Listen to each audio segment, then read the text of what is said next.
What's going on, everybody? I know it's been a few days since I did one of these, and that's my fault. It's been a crazy couple of weeks here, but so I know it's been a while, but I'm gonna do just a quick little one here. First off, all the storms and the Hurricane Irma and Harvey and Jose and all the disasters that are going on right now. Now, I live in Texas. But we didn't have any of the disasters. We had some rain, but nothing too much, Nothing we can't handle, of course. But my heart goes out to the people who are being affected by all of this. I have family in Florida. I have family in, North Carolina or South Carolina or somewhere in that area. I have family everywhere, and they're all being affected right now. And we have friends and people who we consider family that are being affected by it. So, my heart goes out to them and hope that they are able to, survive and be okay after all this disaster. Now, because of all the disaster that has been going on with all the hurricanes and stuff, it's made me think. Okay, and it's weird because I don't think back to my childhood very often, like my young years. I don't think back there very often because I don't want to. I don't like to. It's in the past and I like to keep it there. But with all the storms and all of the issues going on, I seem to remember a specific storm that I remember, and I will never forget it because my dad and I, rest in peace, Dad. My dad and I always used to sit on the front porch in our house in Tennessee. We moved here from Tennessee when I was 11. But when I was really little, we would sit on the front porch in our house in Tennessee, and we would watch tornadoes. Or, we would watch them pass by into the distance. Like, we would watch them. And it was so cool to me because I was such a young girl. And I was like, oh man, I'm a storm watcher with my dad. Like, you know what I mean? Like, that's just how it was. But this one storm, it was so bad. And I was asleep. I didn't get to see anything big because I was asleep. I look like crap. What I do remember is being woken up in the middle of the night. I mean, it had to be like 1, 2 o'clock in the morning, I swear it felt like, by my brother David yanking me out of my bed with my blanket and pillows and all, like, grabbed everything, yanking me out of my bed upstairs and dragging me and carrying me downstairs to his bed. And I was like, what's going on? Like, I was a little kid. I wanted my bed, and my big brother was taking me out of it. Like, what the heck? Well, apparently the storm had gotten so bad that my dad and mom thought that it would be better if I went downstairs where I would be safer. Now, you know me, I'm not really afraid of much. It takes a lot to really get me scared. Even back then, I was a daddy's girl and I was not scared of much. It took a whole lot to get me really scared. What scared me was my brother pulling me out of my bed, bringing me downstairs, and then not telling me. Like, all he said was, Mom and Dad want you down here. That's all I remember. Maybe he told me more, maybe he didn't. I don't know. All I remember from that is him telling me, Mom and Dad want you down here, or Mom and Frank want you down here, because a storm is coming, and it's going to be a bad one. And I'm like, but no, I want to be upstairs. Like, I remember whining and crying that I wanted to be upstairs with, mosquito, sorry. I remember whining and crying that I wanted to be upstairs watching the storm with my dad. But they just, they would not have it. They would not have it. So, that storm passed, of course, and we were all fine. We all survived. We're all still living today, except for my father. But he didn't die in a storm. He died of his issues. And all the disasters make me think of family, okay? All the bad things that have happened make me think of family. Like, family is important. I don't know if you know that. I don't know if any of you guys know that family is important. And it's, I don't know. give me just a minute and I'm gonna tell you a little throwback story about me and my brother. Okay, so like I was saying, family is a big part of your life, whether you want to like it or not. You know, me personally, I come from a big family. I have brothers and sisters and aunts and uncles and cousins and second cousins and third cousins and so on and so forth down the line. By marriage, once removed, twice removed, whatever. You know, I got them all. You know, I have mom, dad. I only knew one of my grandparents. She's... God love my gram. She's still kicking. But, you know, I have 3. And I don't know all of my brothers. And that's okay. You know, I have some up north that I don't talk to. And that's perfectly fine. But I have 3 siblings that I talk to. My 2 sisters and my 1 brother, David. And there's Jennifer and Tracy up north. And I talk to them, and, you know, they come down, and they came down for Dad's funeral and all that, you know. So, family is a big part of everyone's life. Not just mine, not just yours, everybody's. And whether you want to believe it or not, your family, whether you like them at the current moment, whether you like what they do, what they say, who they're with, it doesn't matter.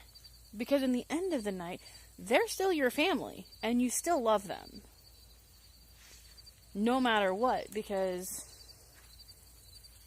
there's the old saying, blood is thicker than water. Okay? For example, when I was really little, like, really little, I was tiny, little girl, my brother and I, David, we would fight. And I mean, not just arguing, like, we would really fight. And it got to the point of, in our fights and our arguments, because he would watch me after school, it would get to the point in our fights and our arguments that I hope you die. I don't want you around anymore. I hate your guts. You know what I mean? Just horrible things that you would never, in your heart, you would never actually feel to say to someone that you love. You know? And I do. I love my brother. You know, we screw up, we fight. Still to this day, we screw up and we fight. But I still love my brother. And I know that he may not like me all the time, but he still loves me. I need something, he'll be there, you know? And, so, it got to the point when I was little that I would, you know, I hate you. I want you to die. I can't wait to be away from you. You know, all that kind of stuff. And then one day, we were arguing, and I said all these things, and he took away all of my electronics, all of my cords, all of my TV, my DVD player, my phone, everything. Like, he took everything. He left me in my room with a bed and a book and a light. That's it. That's what he did. That's how he punished me. Well, this one day, he did all of that, and I was reading my book, laying on my bed. I took a nap, and then, like, I woke up, and I was like, what the hell am I doing? Like, now I think about it in my head, and I was like, what the hell was I doing fighting with him for so long? Like, you know, it just, sorry, damn mosquito. You know, it seems so ignorant now that we fought the way we did. So I marched my way downstairs, and I went into his room, and of course, you know, we were fighting, so he's like, did I tell you could come out of your room? Did I tell you could come out of your room? And I'm like, no, can I just talk to you, please? Like, come on. And, you know, he was not an unreasonable person. He still isn't. So he was like, you know what, whatever, okay, let's talk. And I apologized. I apologized to him. You know, even I was little, and even though I was little, I knew that I was in the wrong. I loved my brother. He was there for me. So, you know, now as a 24-year-old, I'm thinking, what the hell was I doing? What the hell was I thinking, you know? Like, really? But back then, in my mind, it was, I was right, he was wrong, I'm the kid, he's old, it is what it is. Well, I apologized, and we moved on. I'm really sorry, I'm getting eaten up by mosquitoes. And so, we moved on. And we've been close ever since. We really have. We've been tight-knit ever since. You know, everybody has their bumps and bruises and ups and downs in their family and their, you know, we can fight all we want, doesn't matter. He's still my brother and he still loves me and I know he'll be there and I love him and whatever.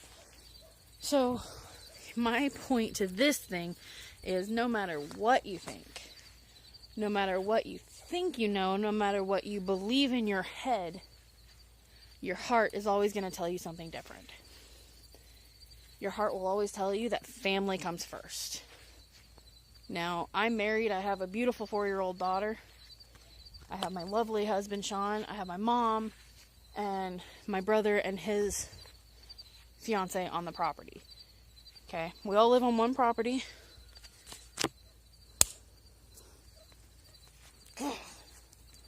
They're attacking like they're huge, too. These dang mosquitoes are huge, man.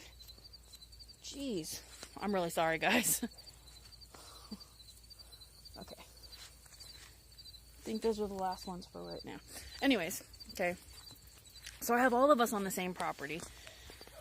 And it's been tough, and we've had our ups and downs. But, you know, at the end of the night, we all live on the same property. Like, my husband and I live there. A garage turned into an apartment. My mom lives there in the trailer, and my brother and his wife live, can't really see their house, hold on. They live over there on the other side of the property. They live over on the other side. Okay. So, you know, it is what it is. We all live together. We're not all underneath one roof, so it's a little bit easier because we're all able to go and get our own space. Have our own space and breathe when we get pissed and, you know, whatever. So, I guess the whole point of this is believe what you want in your head. Say you hate your family. Say you hate your mom. Say you hate your brother. Say you hate your dad. You can say it out your mouth all you want because all it is garbage coming out of your mouth in the heat of the moment and you don't mean it. Because your heart, no matter what your mouth is saying, no matter what your head is telling your mouth to say, your heart is always saying, they're my family, they're my mom, my dad, my brother, my sister, my aunt, my uncle, my cousin, you know. They are my family, and no matter what, I will always be there. No matter if I'm mad or not, they call me crying in the middle of the night, what am I going to do? I'm going to get up and go over there. You know what I mean? So, spew it all you want, but don't live to regret the words you say. I regret a lot of words that I have said in my past. I regret a lot of fights that I've had with my family in my past. And regret is nothing you can get back. It's there, and it's there for the rest of your life. And I know that. I understand that. There's really nothing I can do, because it is what it is. But I can move on, and I can love my family. And that's what I plan on doing, so look at this freaking, good lord, they're everywhere. Mosquitoes are bad, so I'm gonna have to get some bug spray. Sorry, guys. Okay, anyways, so it is what it is. Say what you want, but don't ever live to regret it. Don't say something that you think you're gonna regret, because tomorrow is never promised. I found that out 2 years ago with my dad. You never promise tomorrow. You don't know what's going to happen tomorrow. So just be careful what you say. I'm still working on that myself. I'm 24 and I still fight with my family. And I still say things that I regret and that I wish I hadn't said. But it is what it is. And I can only stop doing it. I can't take back what I've already done. So,